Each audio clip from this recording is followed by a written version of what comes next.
감사합니다. 오늘 여러분 이 골로새서에 있는 이 말씀이 사실은 우리에게 참 많은 위로를 주는 말씀입니다. 제가 얼마 전까지만 해도 여러분에게 말씀을 전하는 가운데서 아마 주로 그리스도인의 어떤 정체성에 대한 이야기들을 자주 했던 것 같습니다. 나는 그리스도인이다. 그 그리스도인에 대한 이야기들을 할 때마다 그리스도의 그 정체성을 통해서 소명에 대한 이야기를 했습니다. 사실 정체성 문제가 나오게 되면 항상 그 정체성 뒷면에는 소명이라는 것이 따라오게 되어져 있습니다. 이 소명은 우리가 잘 아는 대로 하나님께서 나를 부르셨다는 분명한 확신입니다. 그 확신을, 그 믿음을 가지고 있을 때 소명이라는 그 분명한 확신을 갖게 되어지지요. 그러니까 하나님 앞에서 내가 부름을 받아서 예수 믿는 사람이 되었다. 내가 하나님 앞에서 목사로서 부름을 받아서 목사가 되었다. 그럴 때마다 그 목사, 전도사, 간사, 사모, 어떤 때는 장로, 집사, 또 성도로서 부름을 하나님이 나를 부르셨다라고 했을 때 그 소명에 대한 분명한 부름에 대한 확신이 있게 되면 그 부름을 통해서 응답되는 것이 바로 나의 정체성은 이것입니다 라고 그렇게 확신 있게 말하면서 고백할 수밖에 없다는 사실입니다. 그런 소명이 있고 그 소명을 통해서 정체성이 분명하게 나타나면 그 다음에 나타나는 것은 사명입니다. 내가 어떻게 무엇을 위해서 살 것인가에 대한 분명한 고민과 갈등과 그런 가운데에서 그 어떻게 살 것인가에 대한 여러 가지 방법들과 그 여러 가지 루틴들에 대해서 생각할 수밖에 없다는 것이죠.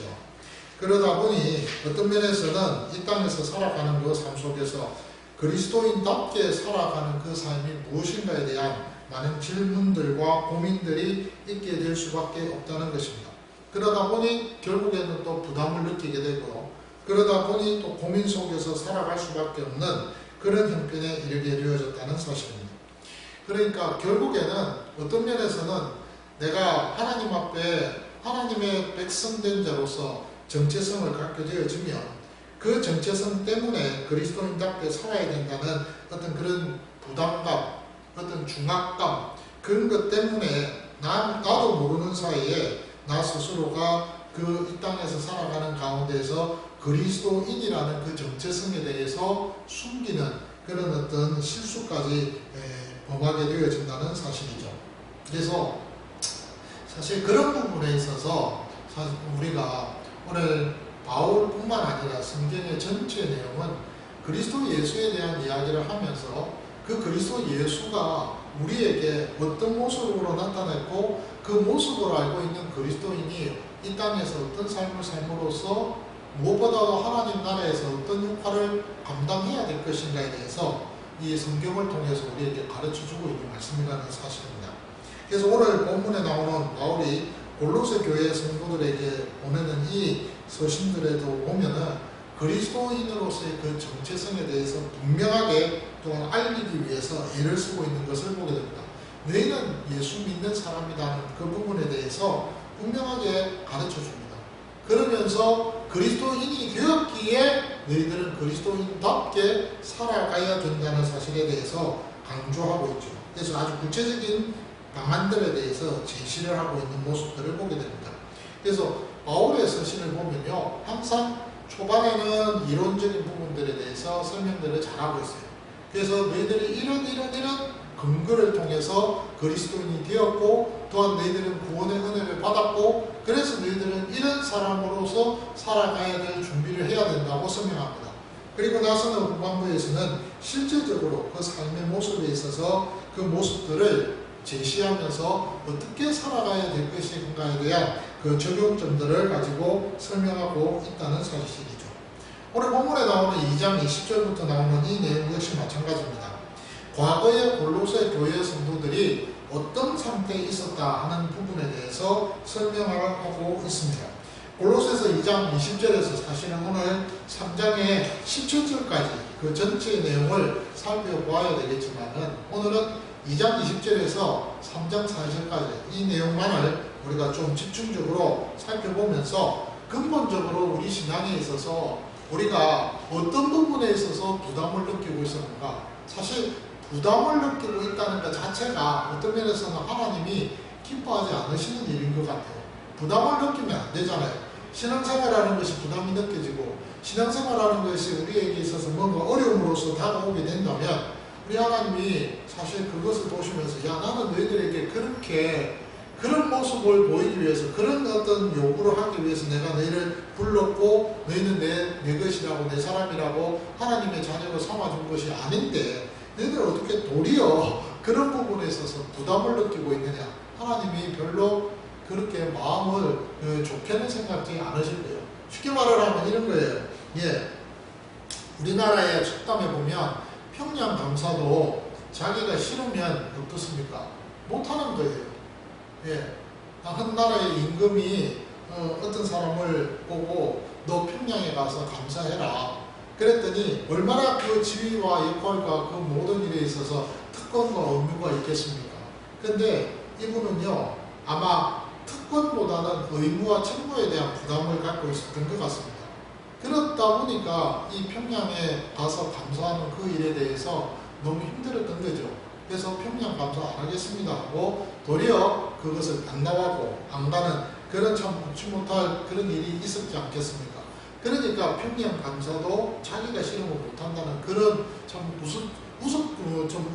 우스개의 그런 어떤 소리가 아마 우리 속담에서 나타나지 않았을까 생각합니다. 어쨌든 여러분 우리가요 누릴 수 있는 특권과 누릴 수 있는 즐길 수 있는 여러 가지 많은 일들이 있는데 그런 부분들에 대해서는 생각지 아니하고 먼저 의무 어떤 책무에 대한 그 생각을 하니까 부담이 되더라는 것이죠. 근데 사실 그 부분은 저도 이해가 됩니다. 왜냐하면 저 역시 30살에 목사가 돼가지고 지금까지 있으면서 참 부담 아닌 부담을 느끼면서 살아오니까요.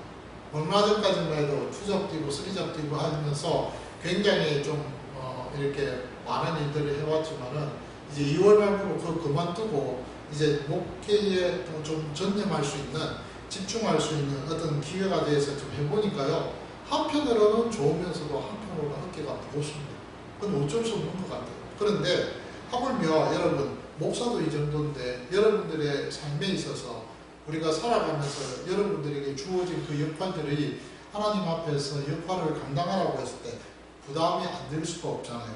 그런데 오늘 본문에 이 골로새서 2장 20절에서 23절과 3장 4절에 있는 이 말씀을 통하여서 저는요 또 한 번 놀라운 비밀을 깨닫게 되어졌습니다. 왜냐하면 바울이 이 내용을 언급을 하면서 너희들이 정말 부담을 느낀다? 너희들이 좀 힘들다고 너희들이 생각하느냐? 아니라는 거예요. 사실은 너희들이 그렇게 부담 느낄 것은 아니라는 거예요.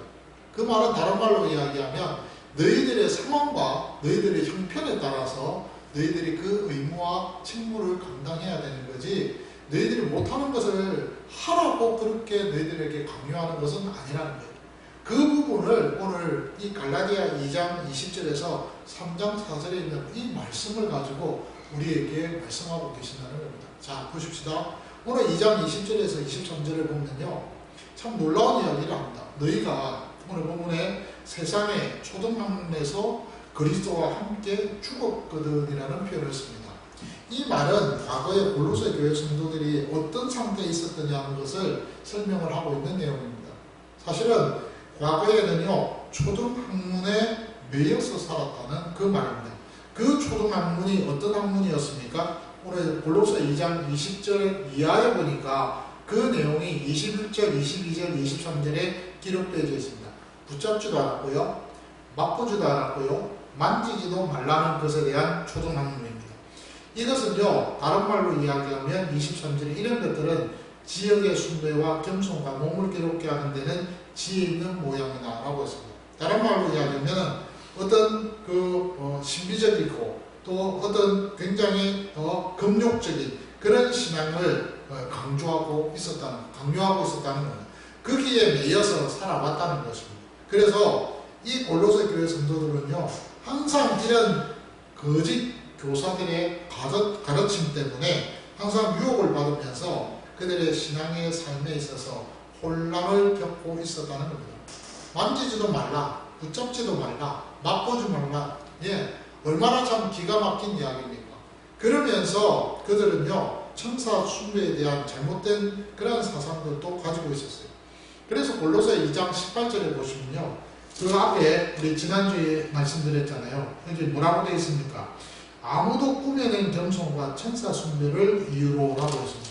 그러니까 당시에는요, 골로새 교회 안에 정말 그 영지주의적인 그런 이단 사상, 그리고 혼합주의적인 신비로운 그런 어떤 신비주의 사상, 그런 여러 가지 많은 사이비들이 골로새 교회 안에 가득 차 있었다는 거예요. 그래서 나름대로 그런 사상들의 영향을 받고서 신앙생활을 해왔다는 사실입니다. 그런데요, 바울이 하는 말입니다. 야, 너희들 그런 초등학문에서 그리스도와 함께 죽었다라고 그렇게 바울이 골로새 교회 성도들에게 가르쳐 줍니다. 근데 이 초등학문에서 그리스도와 함께 죽었다라는 이 표현 자체가요, 사실 골로새 교회에만 적용이 되는 거예요. 근데 바울은요, 이런 표현들을 자주 사용하고 있는 듯합니다. 오늘 뭐뭐에 대하여 뭐뭐와 함께 죽었다, 뭐뭐에 대하여 뭐뭐와 함께 죽었다. 그게 대한 대조적인 표현은요, 3장 1절입니다. 너희가 그리스도와 함께 다시 살았다, 이런 표현을 쓰고 있잖아요. 어쨌든 뭐뭐에 대하여 뭐뭐와 함께 죽었다라는 이 표현은요, 사도 바울에게 있어서 상투적인 표현입니다. 예를 들면 로마서 6장입니다. 로마서 6장에 보면 거기에 10절에 너희들이 죄에 대하여 단번에 죽었다라고 했습니다. 죄에 대하여 단번에 죽었다, 이런 표현을 쓰고 있습니다. 그리고 또한 6장 10절에서는요, 죄에 대하여 너희들이 죽은 자요 그리스도 예수 안에서 하나님께 대하여는 살아있는 자로 여길지니라고 했습니다. 그리고 로마서 7장 4절에도 마찬가지입니다. 율법에 대하여 너희들이 죽었다, 이런 이야기를 하고 있습니다. 그리고 또 무엇보다도 또 로마서 7장뿐만 아니라 갈라디아서 또한 그 2장 19절입니까? 거기에도 20절과 함께 너희들이 그리스도와 함께 죽었다라는 표현을 쓰고 있습니다. 그리고 6장 14절에서도 그리스도로 말미암아 세상이 나를 대하여 십자가에 못 박히고 내가 또한 세상을 대하여 그러하니 세상에 대해서 내가 십자가에 내가 못 박혀 죽었다, 이런 표현이죠. 이렇듯이 바울은요, 항상 뭐뭐에 대하여 너희들이 뭐뭐로 죽었다라고 했습니다. 그러니까 죄에 대해서 너희들이 죽었고, 마귀에 대해서 죽었고, 세상에 대해서 죽었고, 너희들이 모든 것에 대해서 다, 마귀에 대해서 세상에 다 죽었다라고 그렇게 표현을 하고 있습니다. 근데 오늘 본문에 나오는 이 골로새 2장 20절에 있는 말씀은 너희들은 세상 초등학문에 죽었다라고 했습니다. 그러니까 초등학문 때문에 너희들이 죄를 지었던 그 모든 죄를 그리스도께서 죽으심으로 그것마저도 그것에 대해서 너희들이 죽었다라고 그렇게 표현을 하고 있는 것이죠. 그러니까 결국에는 우리가 볼 때에 죄에 대해서, 세상에 대해서, 마귀에 대해서, 초등학문에 대해서 모든 것이 그리스도와 함께 죽었다라고 바울이 선언하는 것을 보면 우리는 진짜 십자가의 그 놀라운 그 구속의 은혜 가운데에서 우리는 십자가로 말미암아 그리스도와 함께 분명히 죽은 것은 사실이라는 거예요. 그래서 여러분, 로마서의 6장의 말씀에 보면 뭐라고 되어 있느냐면 너희들이 장사되었다라는 표현을 쓰는 거죠. 그러니까 우리는 죽었다는 것입니다. 그러면 그 죽었다라는 그 의미가 뭘까요? 그것은 우리의 기능이 마비됐다. 어떤 기능이? 우리의 영의 기능이 마비되었다는 것입니다. 원래 하나님께서 우리를 하나님의 사람으로 만드셨어요. 그래서 우리에게 그 코에 생기를 불어넣으셔서 그 다음 말씀에 생명이라는 말을 했습니다. 이 말은 창세기에 나오는 살아있는 영이라는 것입니다. 살아있는 영의 특징은요, 항상 하나님을 찾게 되어 있습니다. 여호와를 찾게 되어 있고 그 여호와를 생각하게 되어 있고 나의 근본적인 시작을 알기 위해서 그분께 나아가기를 소원하는 것이 바로 하나님의 사람, 여호와의 영을 가진 자의 특징이고 그 삶의 모습이라는, 본질이라는 거예요. 그런데 그런 본질적인 삶의 모습이, 그 기능이 없어졌다는 것입니다. 그래서 완전히 마비가 되고 없어지고 다 상실되어져서 하나님 찾는 삶이 되지 않았다는 거예요. 그래서 그 영이 어떻게 됐다? 죽었다라고 표현을 하고 있다는 사실입니다. 우리가 잘 아는 대로 지금 우리 자신의 과거의 모습은, 골로새 교회 성도들의 모습, 과거의 모습은 어땠느냐? 초등학문에 대해서 정말 그 초등학문이 전부라고 생각하고 그렇게 살아오면서 거기에 몰입해서 살아왔다는 겁니다. 그래서 하나님 찾는 그 일에, 하나님을 사랑하는 그 일에 하나님이 전부라고 생각했던 그 마음을 갖지 아니하고 엉뚱하게 초등학문의 생각을 따라서 나아가는 그런 삶의 모습이 되어졌더라는 것이죠. 그런데 바울은 하는 말이, 그런 초등학문에 대해서 너희들이 이제 그리스도께서 십자가에 죽으신 것처럼 너희들도 그 모든 것들이 죽어서 완전히 그 옛날 것이 없어졌다, 이 말입니다. 그래서 그 말을 오늘 본문에 2장 20절에서 세상의 초등학문에서 그리스도와 함께 죽었다라고 그렇게 말씀하고 있는 것입니다. 우리는 죽었습니다. 완전히 없어졌습니다. 죽었습니다. 우리의 기능은 이제 그 옛날의 그 기능은 완전히 다 마비되고 사라지고 없어졌습니다.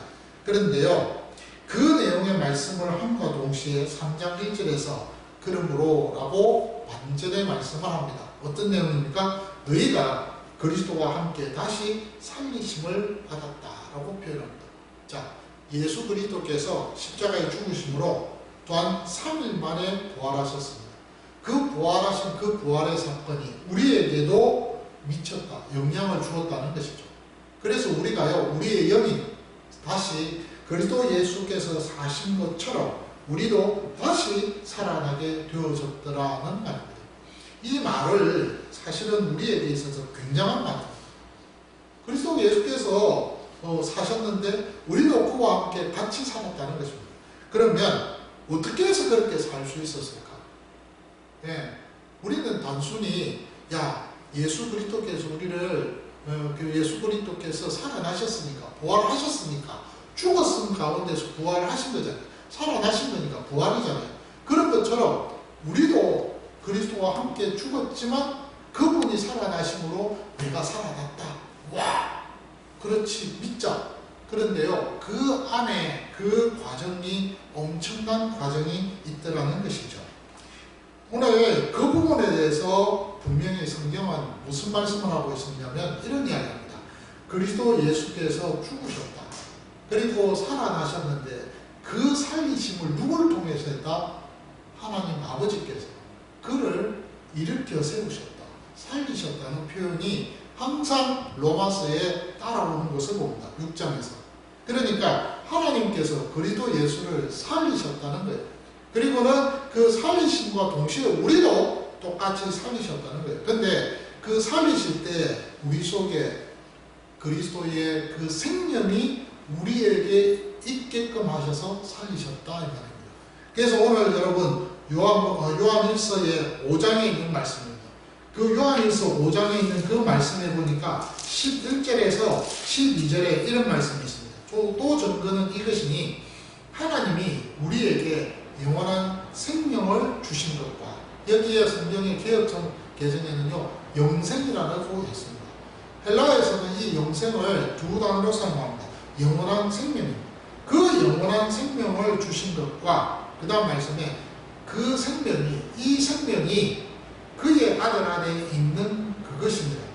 아들이 있는 자에게는 생명이 있고 하나님의 아들이 없는 자에게는 생명이 없다라고 그렇게 요한일서 5장에 요한 사도가 이야기를 하고 있습니다. 다른 말로 이야기하면 이 영원한 생명을 하나님께서 그리스도 예수에게 주셨어요.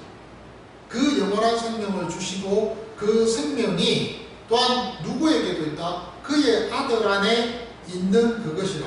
그 아들이 있는 자에게, 그리스도 예수를 믿고 있는 자들에게는 믿는 그 순간부터 이 아들이 가지고 있는 생명이 우리에게도 동일하게 있다는 겁니다.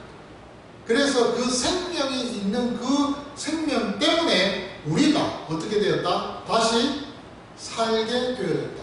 다시 살아나 부활했다는 겁니다. 그 내용을 요한일서 5장에서 이렇게 표현을 하고 있습니다. 그래서 바울은요 이 부분에 대해서 분명하게 이야기합니다. 로마서 6장에 뿐만 아니라 또한 골로새서 2장 12절과 에베소서 2장 4절에서 6절에 너희들이 그리스도와 함께 죽었으니 라고 그렇게 이야기를 하지만 또한 다시 살아났다라는 표현을 쓸 수밖에 없는 것은 바로 이런 이유 때문에 그렇다는 것이죠.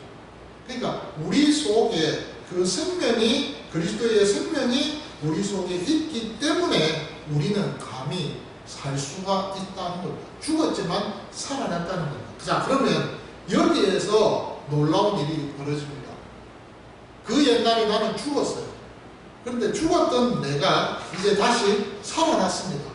다시 살아났는데 살아났을 때 그 과거의 나의 모습은 있습니까? 없습니까? 없게 됩니다. 왜요? 내 안에, 내 속에 그리스도의 생명이라는 그 생명이 나를 살렸기에, 내 영을 살려주었기에 내가 이제부터는 그리스도 예수가 누구신가에 대해서 알아가고자 하는 욕심이 생겨나게 되어졌더라는 것이죠. 그러니까 여러분, 우리가요, 하나님 앞에서 살아가면서 내가 그 생명을 받은 자가 되어졌을 때 내 인격이 완전히 바뀌었다는 거예요. 제가 언제 한번 그런 말을 했잖아요. 판이 바뀌었다고. 예, 운영체제가 바뀌었다는 거예요. 내 삶의 운영체제가 이제는 윈도우 10이 아니라 윈도우 11로 바뀌었다는 거예요. 완전히 바뀌었다는 거예요. 그래서 완전히 내 삶에 있어서 모든 것들이 생각과 내가 판단하는 것, 내가 추구하는 것, 모든 것들이 다 바뀌었다는 거예요. 그러니까 굉장한 거예요. 내가 그 옛날에는 우리가 하나님 앞에서 살아가는 그 삶에서 하나님이 누구지? 그 주님이 어떤 분이지? 예수 그리스도께서 나를 살리셨다는 그 내용에 대해서는 전혀 모릅니다.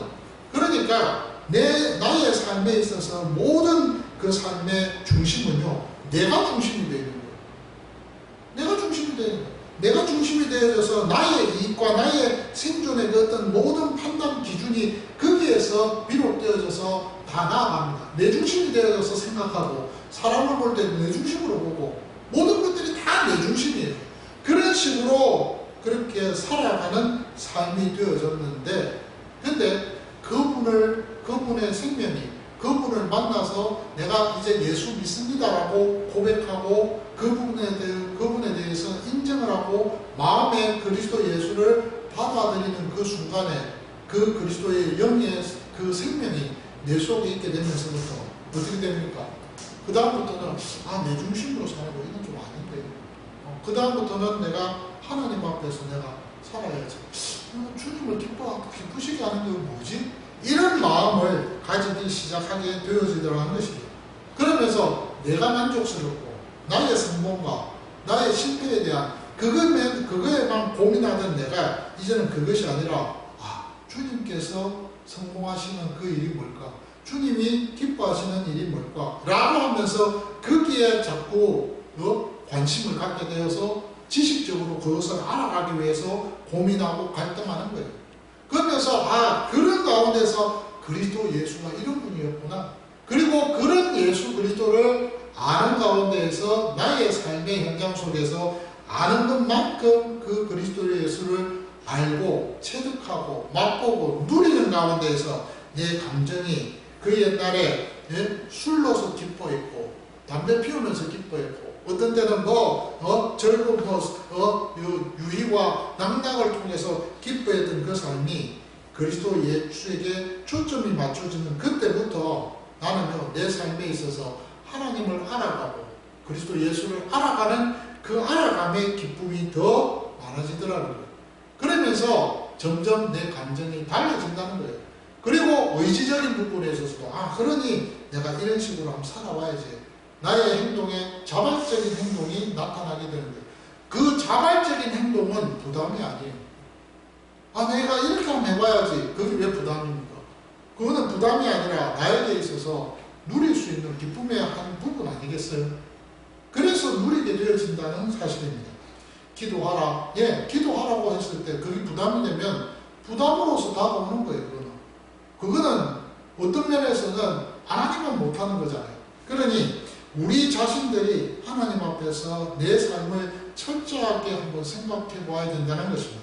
그래서 오늘 본문에 보니까 말씀에 그렇게 이야기합니다. 너희들이 그리스도와 함께 살지 않았느냐. 그러니까 너희들은 위의 것을 찾으라. 예, 명령입니다. 근데 이 말씀을 가지고 우리는 어떤 이야기를 하느냐면, 예, 우리가 살았으니 반드시 위의 것 찾아야 된다고 의지적으로 내 어떤 인격과 나의 모든 노력을 통해서 내가 이렇게 하나님 찾는 그 일에, 위의 것을 찾는 그 일에 힘을 쓴다. 이렇게 표현합니다. 결론만 강조해요. 근데 결론이 아니잖아요. 그 앞에 것을 강조해요. 너희들이 그리스도와 함께 살았다는 그 부분을 명확하게, 분명하게, 그리고 확실하게 강조해야 된다. 그것이 전제가 분명히 되어 있을 때 위의 것을 찾는 것은 부담이 없어요. 근데 그것이 분명하게 확정이 안 돼 있는데 위의 것 찾으라고 이야기하면 부담되죠. 이거 이렇게 할 수밖에 없나? 왜 그럴까? 예, 거기에 우리가 초점이 맞추어져서는 안 된다는 겁니다. 그래서 위의 것을 찾으라고 그렇게 바울은 자신 있게 이야기하는 거예요. 왜? 그 전제가 그리스도와 함께 너희들이 죽었다. 그런데 그리스도와 함께 살았다는 그 분명한 확신과 믿음이 있기에 너희들은 자연스럽게 위의 것 찾는 거 당연한 거 아니냐 이거예요. 찾아라 이 말이에요. 그래서 부담 느끼지 말라는 거예요. 자, 그러면 위의 것을 찾는 것은 뭘까요? 오늘 이야기를 계속합니다. 뭐라고요? 위의 것을 생각하고 땅의 것을 생각하지 말라고 했습니다. 그러면서 이는 너희가 죽었고 너희 생명이 그리스도와 함께 하나님 안에 감추어졌다라고 그렇게 말을 합니다. 오늘 여기 본문에 보니까 3장의 1절에 거기는 그리스도께서 하나님 우편에 앉아 계시는 위에 있는 그곳에는 그리스도 예수께서 하나님 우편에 앉아 계시는 주권입니다. 오른편은 하나님의 왕권과 주권을 이야기합니다. 그 주권을 지금 그리스도 예수가 뭐합니까? 갖고 계신다는 겁니다. 다른 말로 이야기하면 나의 모든 삶의 중심은, 그 주도권은 누가 갖고 있다? 예수 그리스도 그분이 갖고 계신다는 거예요. 그러니까 너희들이 내 인생의 주도권은 하나님께 있다, 그리스도 예수께 있다는 이 사실을 분명하게 알고 있으라 이 말이에요. 위의 것을 찾으라 이 말이에요. 또 한 번 이야기합니다. 2절과 3절에서 뭐라고 이야기합니까? 그렇게 이야기하면서 우리의 신앙생활에 있어서 또한 두 번째, 내 노력이 아니라 나의 힘씀이 아니라 정말로 나 자신이 하나님 앞에서 우리가 살아가면서 어떻게 한다고요? 주님 앞에서 이 모든 것들을 할 때에 그 생명이 그리스도와 함께 있다는 것을 알고서 즐거움으로 이 일을 감당해야 된다고 합니다. 근데요, 여기서 바울은요, 뭐라고 이야기하느냐면 참 재밌는 표현을 썼어요. 너희 생명이 그리스도와 함께 하나님 안에 감추었대요. 얼마나 이거 기가 막힙니까? 다른 곳에는 이런 표현이 없어요. 바울 서신에 찾아보시면요, 하나님 안에 감추었다. 예, 오늘 본문에 너희 생명이 그리스도와 함께 하나님 안에 감추었다. 너희 안에 있다 이렇게 표현했지 하나님 안에 감췄다 이런 표현은 없어요. 근데 그 표현을 쓰고 있다니까요. 이 표현이 뭘까? 한번 찾아봤어요. 여기도 찾아보고 저기도. 근데 이거는 뭐냐? 한마디로 쉽게 말을 하면 하나님의 신실하신 보험입니다. 보험은 뭐예요, 여러분? 위험할 때, 여러분 위험할 때 그 보험을 가지고 잘 활용해서 그 위험한 상황을, 위기 상황을 벗어나는 것이 보험이잖아요. 그래서 매월 적립을 일정한 금액을 가지고 적립해 놓고 잘 모아놨다가 그랬다가 그것을 활용하는 것이 보험이잖아요. 그런데 사실 오늘 본문에 나오는 이 말씀, 너희들에게 감추었다는 표현은요, 하나님께서 우리에게 허락하신 보험이에요. 어떤 보험입니까? 자, 세상은 전혀 우리가 가지고 있는 이 생명을 빼앗아 갈 수 없다는 거예요. 하나님께서 그 생명을 우리 안에 주셨어요. 근데 그 생명을 우리에게 주셨는데 그리스도와 함께 그 생명이 하나님 안에 감추었다. 못 뺏어간다 이겁니다. 마귀도 이제는 이 생명을 빼앗아 갈 수 없다 이 말이에요. 그러니까 이 생명을 빼앗아 갈 수 없다 이 말은 뭐예요? 다른 말로 이야기하면 우리가 또 죄짓고 나서 다시 한번 우리의 영의 기능이 마비되고 정지되고 죽은 상태가 된다는 말입니까? 안 된다는 거예요. 더 이상 이제 안 된다. 그렇게는 안 놔둔다 이겁니다. 하나님 기가 막힌 거예요. 이것이 복음이잖아요. 옛날에는 그렇게 너희들을 하나님께서, 그럼 어떤 면에서는 이렇게 여러분들 표현할까? 아이고, 목사님, 그러면 이거는 하나님께서 그 옛날에 우리를 그냥 방치하고 방임하고 있었던 거 아닙니까? 예, 그렇게 여러분들이 생각하실 수도 있어요. 근데 그건 아니에요. 그런 뜻이 아니라 하나님 앞에서 우리가 그 옛날에 그런 실수를 하게끔 허용하신 것은요, 어떤 면에서는 하나님은 우리를 사랑하시기 때문에 그 사랑이 얼마나 좋은가를 너희들이 한번 더 확실하게 그것을 깨닫고 또한 그것을 생각할 수 있게끔 만드시기 위한 하나의 기회였다고 여러분 생각하시면 됩니다. 여러분, 그만큼 누리는 것도요, 한번 어려움을 당해봐야 그 다음에 그 어려움에서 벗어난 사람이 그 누림의 기쁨을 배나 느낄 수가 있습니다. 제가 건강을 잃었을 때가 있었습니다. 그래서요, 그 건강이 굉장히 소중하다는 것을 그때 깨달았습니다. 건강을 한번 잃어본 사람은요, 아, 건강이 얼마나 소중하다 하는 것을 압니다. 여기 우리 계중에 계시는 우리 성도님들도 마찬가지다. 아파본 사람이 건강할 때의 소중함을 알 수 있잖아요. 아파보지 않으면요, 건강한 걸 몰라요. 다쳐보지 않으면요, 다치기 전에 그때의 상황을 그리워 안 할 수가 없어요. 그렇잖아요. 똑같은 거예요. 그러니까 어떤 면에서 하나님께서 적절하게 우리를 지혜롭게 잘 그 환경들을 조성하시고 만드셔서 더 하나님 편에 서 있게끔 그렇게 만드시지 않나 하는 그런 생각도 저는 간혹 해보게 되어집니다. 어쨌든 중요한 것은 오늘 본문에 이 짧은 구절의 말씀이지만 하나님 안에 그 생명을 감추어 놨다. 더 이상 그 누구도 이 생명을 빼앗아갈 수 없게끔 만들었다는 말입니다. 그러면서 또 한편으로는 세상이 알지 못하는 그 평안을 우리만 누리고 느끼고 체험할 수 있게끔 만들어주셨다 이 말입니다. 그러니까 이 얼마나 복입니까? 감사드립니까? 이 생명이 저와 함께 있습니다. 이 생명이 우리와 함께 있습니다. 이 생명이 떠나지 않으세요. 그래서 우리는 그 생명 때문에 감사합니다. 그래서 말씀을 들을 때마다 힘을 얻고요. 말씀을 들을 때마다 부담을 안 느낀다는 겁니다.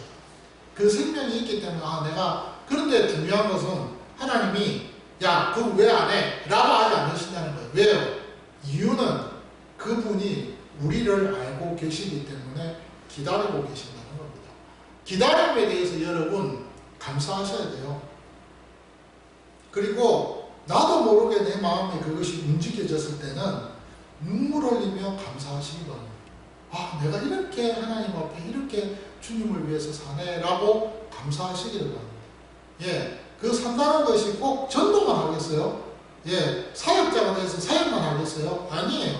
나도 모르게 내 삶의 환경 속에서, 가정 속에서 사람을 만날 때, 누구를 만났을 때, 환경을 접했을 때 나도 모르게 그 옛날의 그 모습과 전혀 다른 모습이 나타나는 그것이 바로 하나님 앞에서 살아가는 삶의 모습 아니겠어요?